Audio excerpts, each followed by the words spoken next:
اور جو وقت ارشاد فرمائے کہ اور جس وقت اللہ تعالیٰ نے ارشاد فرمایا آپ کے رب نے فرشتوں سے کہ ضرور میں بناؤں گا زمین میں ایک نائب، فرشتے کہنے لگے کیا آپ پیدا کریں گے زمین میں ایسے لوگوں کو جو فساد کریں گے اور خون ریزیاں کریں گے؟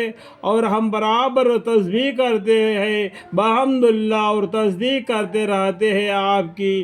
حق تعالیٰ شانہ نے ارشاد فرمائے کہ میں جانتا ہوں اس بات کو جس کو تم نہیں جانتے، اور علم دیا اللہ تعالیٰ نے حضرت آدم علیہ السلام کو ان کو پیدا کر کے کل چیزوں کے اسما کا، پھر وہ چیزیں فرشتوں کے روبرو کر دی، پھر فرمائے کہ بتلاؤ مجھ کو یہ اسما ان چیزوں کے ماں ان کے آثار خواص کے اگر تم سچ ہو۔ فرشتوں نے عرض کیا کہ آپ تو پاک ہے، ہم کو کوئی علم نہیں مگر وہی جو کچھ آپ نے ہم کو علم دیا، بے شک آپ بڑے علم والے بڑے حکمت والے ہیں۔ جس قدر جس کو لیے معاشرہ جاننا اسی قدر فہیم علم عطا فرمایا۔ حق تعالیٰ نے ارشاد فرمایا کہ اے آدم علیہ السلام ان کو ان چیزوں کی اسما بتلا دو، سو جب بتلا دیے ان کو آدم علیہ السلام نے ان چیزوں کے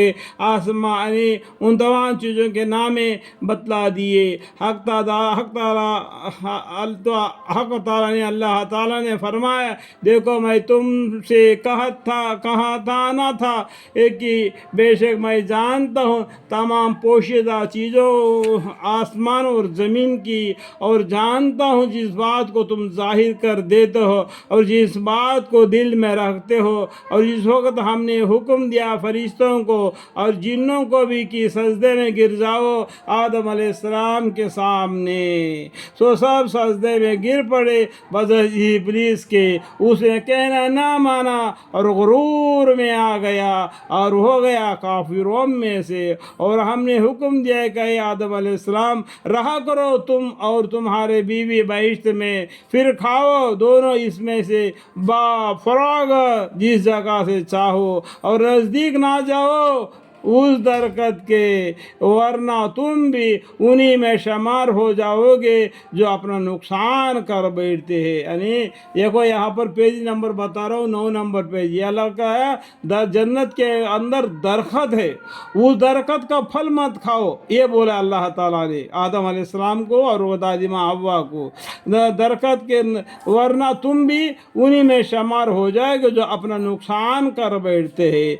پھر لغزش دے دی آدم علیہ السلام اور دادی ماں حوا کو شیطان نے اس درخت کی وجہ سے، سو برطرف کر کے رہا ان کو اس عیش سے جس میں وہاں نے وہ جو جنت میں تھے ان کو اس پھل کھلا کر ان کو جنت سے نکال دیا، اس یعنی کر کے رہا ان کو اس عیش سے جس میں وہاں تھے۔ اور ہم نے کہا نیچے اترو تم میں سے بازوں کے دشمن رہو گے اور تم کو زمین پر چند ٹہرنا ہے اور کام چلانا ایک میعاد مہین تک۔ بعد از آن حاصل کر لیا آدم علیہ السلام نے اپنے رب سے چند الفاظ، تو اللہ تعالیٰ نے رحمت کے ساتھ توجہ فرمائی ان پر، یعنی توبہ قبول کر لی، بے شک وہی ہے بڑے توبہ قبول کرنے والے بڑے مہربان۔ ہم نے حکم فرمایا نیچے جاؤ ان بہشت سے سب کے سب، پھر اگر آوے تمہارے پاس میرے طرف سے اللہ تعالیٰ نے کہا بے شک وہی بڑے تو توبہ قبول کرنے والے بڑے مہربان۔ ہم نے حکم فرمایا اللہ تعالیٰ نے حکم فرمایا نیچے جاؤ